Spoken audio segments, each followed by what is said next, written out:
श्रवण अग्रवाल, नीलम अग्रवाल और उस मकान का ऑनर और कई दरिंदे मिलकर के उस बच्ची के साथ गलत कहीं करवाया। क्या किया भगवान जाने। उस बच्ची के साथ सामूहिक बलात्कार हुआ है। बच्ची के गले में नाखून से नोचा हुआ निशान है, शोल्डर पे चोट है, सर में चोट है, यहाँ पे चोट है। ये डॉक्टर के भेष में डॉक्टर सतीश भेड़िया है। बिहार में डॉक्टरों को हम लोग महामानव मानते हैं। बिहार में हजारों डॉक्टर मेरे से टच में है, मैं सबको प्रणाम करता हूँ, लेकिन उसमें ये कैसे भेड़िया निकल गया। बच्ची रोई, बताई कि मेरे साथ गलत हुआ है, तब तक इसका management doctor Satish and team आकर के बच्ची को गलत इंजेक्शन लगाया और बच्ची की हत्या की इन्होंने। गोरख धंधा चला रहा है ये लोग सर, गोरख धंधा चला रहा है। डॉक्टर सतीश का रजिस्ट्रेशन रद्द हो, अविलंब गिरफ्तारी हो, पूरी सच्चाई सामने हो। यहाँ से हर तबका के लोग अपनी बेटियों को पढ़ने के लिए पटना भेजते हैं और यह सपने संजोते हैं कि हमारी बेटी वहाँ जाके डॉक्टर बनेगी, आईपीएस बनेगी, हॉस्टल में रखते हैं। लेकिन मैं उन्हें सावधान करना चाहता हूँ, यहाँ का कोई भी हॉस्टल, कुछ हॉस्टलों को छोड़ दिया जाए तो करीब करीब जितने भी हॉस्टल हैं या हॉस्टल संचालक हैं, उनका इतिहास खराब रहा है, उनका भूगोल खराब है।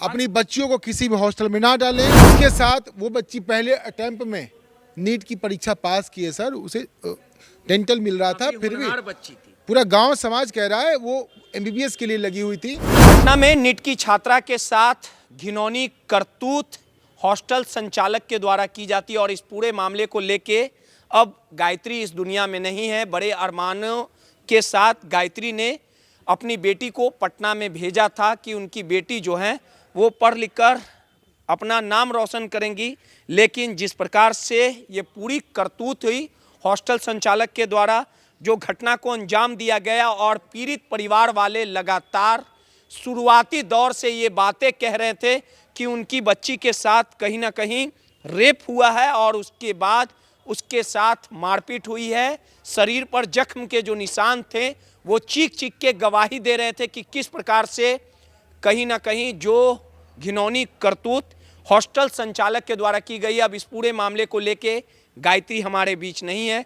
पोस्टमार्टम के खुलासे से साफ हो गया कि किस प्रकार से शंभू गर्ल्स हॉस्टल में बच्ची के साथ गलत हुआ और हमारे साथ भागवत जी हैं, लगातार इस लड़ाई को लड़ रहे हैं और लड़ाई तब तक लड़नी है जब तक दोषियों को सजा ना मिले। भागवत जी, ये एक बेटी की बात नहीं है, ये समाज की बेटी की बात है और जिस प्रकार से दरिंदे हॉस्टल खोल के लगातार घिनौनी करतूत को अंजाम दे रहे थे, अब इस लड़ाई में समाज का हर एक तबका आ गया है और गायत्री भले ही हमारे बीच नहीं है, लेकिन गायत्री को इंसाफ दिलाना है। किसी भी जाति के लोगों, किसी भी धर्म के लोगों, गायत्री को अपनी बेटी स्वीकार किया है और दोषियों को किस तरह से सजा और इस लड़ाई को अंजाम तक पहुँचाना। और इस पूरे प्रकरण में प्रशासन का कैसा रवैया रहा? देखिए, ये तो बिहार की अस्मिता की बात है ना, ये किसी जात की बेटी का सवाल ही नहीं है। ये बिहार की उस हर बेटी की बात है, उस हर बेटी की, उस हर परिवार की, उस हर समाज की बात है, उस हर जिले की बात है, जहाँ से हर तबका के लोग अपनी बेटियों को पढ़ने के लिए पटना भेजते हैं और यह सपने संजोते हैं कि हमारी बेटी वहाँ जाके डॉक्टर बनेगी, आईपीएस बनेगी, हॉस्टल में रखते हैं। लेकिन मैं उन्हें सावधान करना चाहता हूँ, यहाँ का कोई भी हॉस्टल, कुछ हॉस्टलों को छोड़ दिया जाए तो करीब करीब जितने भी हॉस्टल हैं या हॉस्टल संचालक हैं, उनका इतिहास खराब रहा है, उनका भूगोल खराब है। अपनी बच्चियों को किसी भी हॉस्टल में ना डालें। जहानाबाद की जो बेटी थी गायत्री, मैं नाम नहीं लेना चाहूँगा और आपसे भी निवेदन है नाम ना लें, इसलिए उसके साथ वो बच्ची पहले अटेम्प्ट में नीट की परीक्षा पास की है सर, उसे डेंटल मिल रहा था, फिर भी बच्ची थी। पूरा पूरा गांव समाज कह रहा है वो एमबीबीएस के लिए लगी हुई थी और उस बच्ची को जिस दिन वो गांव से आई, उस हॉस्टल में उस दिन मात्र 4 से 5 छात्राएं ही थी और उसी दिन देर रात श्रवण अग्रवाल, नीलम अग्रवाल और उस मकान का ऑनर और कई दरिंदे मिलकर के उस बच्ची के साथ गलत कहीं करवाया। क्या किया भगवान जाने। लेकिन उस बच्ची के साथ सामूहिक बलात्कार हुआ है। पोस्टमार्टम हुआ, मेरे अंदर के डॉक्टर से मेरी बात हुई, उन्होंने कहा कि बच्ची के गले में नाखून से नोचा हुआ निशान है, शोल्डर पे चोट है, सर में चोट है, यहाँ पे चोट है और बहुत सारी चीज़ें जो वो फ़ोन पे मैं यहाँ मैं कैमरे में नहीं ब्रीफ कर सकता हूँ।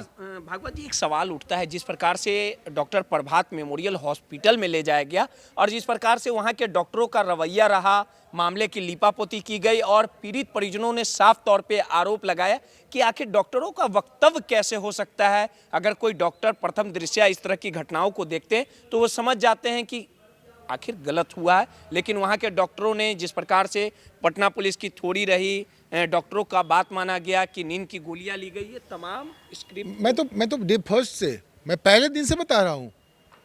मैं वहाँ के एक एक लोगों को अच्छे से जानता हूँ। मुझे यकीन नहीं हुआ कि इस तरह का करतूत ये लोग कर सकते हैं।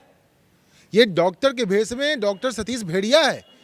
बिहार में डॉक्टरों को हम लोग महामानव मानते हैं। बिहार में हजारों डॉक्टर मेरे से टच में हैं, मैं सबको प्रणाम करता हूँ, लेकिन उसमें ये कैसे भेड़िया निकल गया, पैसे पे कैसे बिक गया। अभी तक इस पे कार्रवाई बच्ची हो ना, तुरंत अविलंब गिरफ्तारी हो। तो पुलिस क्यों नहीं गिरफ्तार कर रही है अभी तक? यही तो मुझे समझ में नहीं आ रहा है। डॉक्टर सतीश ने पटना एसएसपी को बरगलाया। डॉक्टर वहाँ की जो गायनी की डॉक्टर है, थाना प्रभारी सतीश, गायनी सब मिला जुला सब लोग की कौन डॉक्टर नहीं थी, नाम मुझे नहीं पता, लेकिन अविलंब इन लोगों की जब गिरफ्तारी होगी, कड़ाई से पूछताछ होगी, इनका लाइसेंस रद्द करना चाहिए। ये बिहार के सबसे बड़े महामानव जो डॉक्टर प्रभात थे, उनकी नाम को बदनाम कर रहा है ये लोग रेंट पे अस्पताल लेकर के उनकी छवि को धूमिल कर रहा है। 4 घंटा बच्ची होश में आई थी जब एडमिट थी, बच्ची तो होश क्यों में नहीं दिया गया परिवार से? मिली, परिजन के लोग मिले उस बच्ची से। बच्ची रोई, बताई कि मेरे साथ गलत हुआ है। तब तक इसका management doctor Satish and team आकर के बच्ची को गलत इंजेक्शन लगाया और बच्ची की हत्या की इन्होंने। बच्ची सर वहाँ उपचार, परिजन तो बस भ्रम में थे कि बच्ची का उपचार हो जा रहा है। उपचार नहीं, बच्ची की हत्या की जा रही थी। वहाँ हत्या की साजिश रची जा रही थी वहाँ, और बिहार ने एक होनहार बेटी को मेडिकल के आड़ में हत्या किया। गोरख धंधा चला रहा है ये लोग सर, गोरख धंधा चला रहा है। डॉक्टर सतीश का रजिस्ट्रेशन रद्द हो, अविलंब गिरफ्तारी हो, पूरी सच्चाई सामने होगी। इस लड़ाई को लेके पोस्टमार्टम में जो खुलासा हुआ है, बताइए, सेक्सुअल असॉल्ट का जो मामला आया, अब इस पूरे मामले को लेके क्या लगता है कि पटना पुलिस?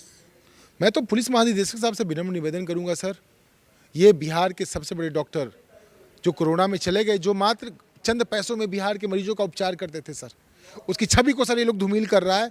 इसे सर गिरफ्तार कीजिए इस डॉक्टर सतीश को। इस पूरे मामले में डीजीपी से आप लोग मिलिएगा? कुंदन कृष्णन परिजन जाएंगे मिलने, मैं भी जाऊंगा साथ में मिलने, और डीजीपी साहब से अनुरोध करूंगा। अभी भी एसएसपी साहब से मैं अनुरोध करता हूँ, एसडीपीओ साहब से अनुरोध करता हूँ, सर आप ही से उम्मीद है। चलिए, सीधे तौर पे अब बच्ची हमारे बीच नहीं है, उसके भी कुछ अरमान थे, और जिस प्रकार से भागवत जी थे लगातार इस लड़ाई को लड़ रहे हैं, और सोचिए कि इस पूरे प्रकरण में किस प्रकार से एक बड़ा रैकेट काम कर रहा है, और हर एक जो जिम्मेवार लोग थे वो कहीं ना कहीं इस पूरे मामले की लीपापोती में लगे हुए थे। अब सीधे तौर पे बिहार के डीजीपी से ये फरियाद की गई है, इस पूरे मामले पर दोषियों पर कार्रवाई हो और प्रभात मेमोरियल हॉस्पिटल के जो डॉक्टर सतीश हैं उन्हें अविलंब गिरफ्तार किया जाए। सहयोगी राहुल के साथ रोहित।